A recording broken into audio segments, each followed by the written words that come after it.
Disclaimer, this video is tongue-in-cheek. Please do not write me letters.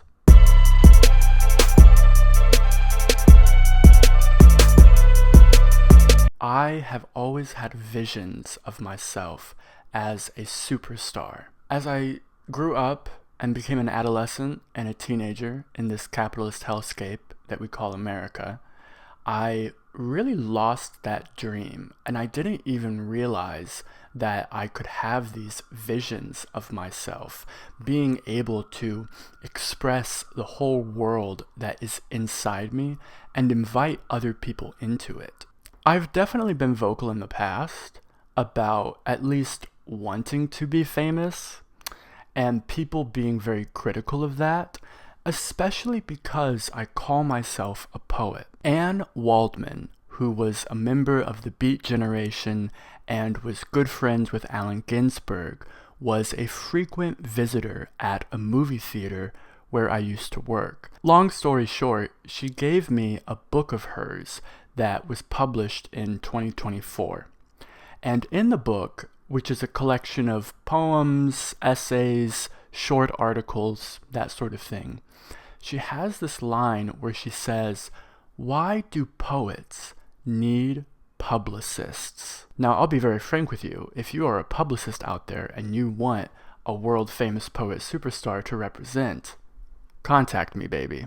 The poet, we think, is supposed to be somebody who does not buy into systems of capitalism, of oppression, economic injustice, so on and so forth, and that fame is rooted in these systems. However, I do not believe that that is the case.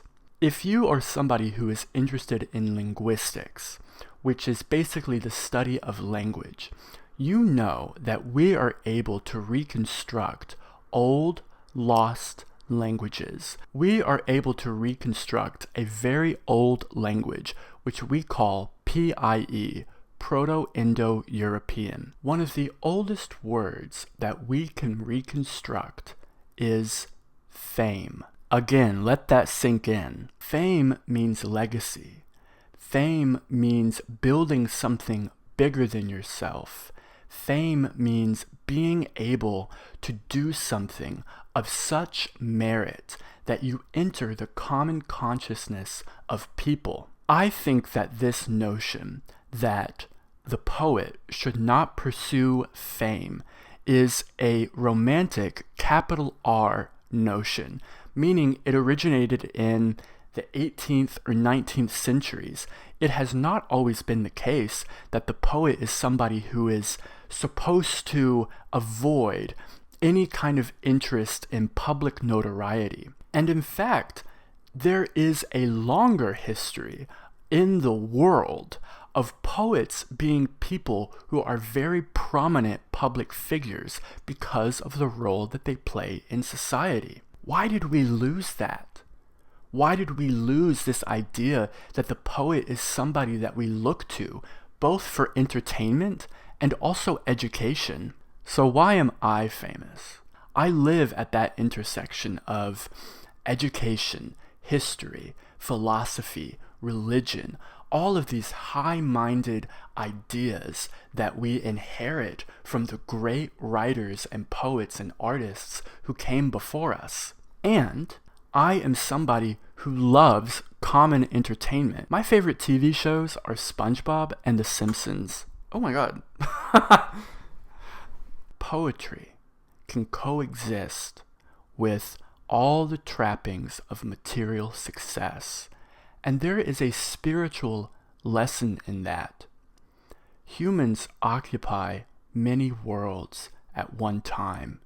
We are physical beings, we are spiritual beings, emotional, social. It runs the gamut what humans are, the many worlds we inhabit. And when we try to categorize ourselves, I'm a poet, so I don't do what RuPaul or Lady Gaga does. I can't do that kind of thing. Or, well, I'm a public figure. I'm not supposed to have interiority or education or conviction. All of these things we associate with poetry. We live in a world where those two things cannot coexist because people say they cannot. Anne Waldman, if you see this, I'm sorry.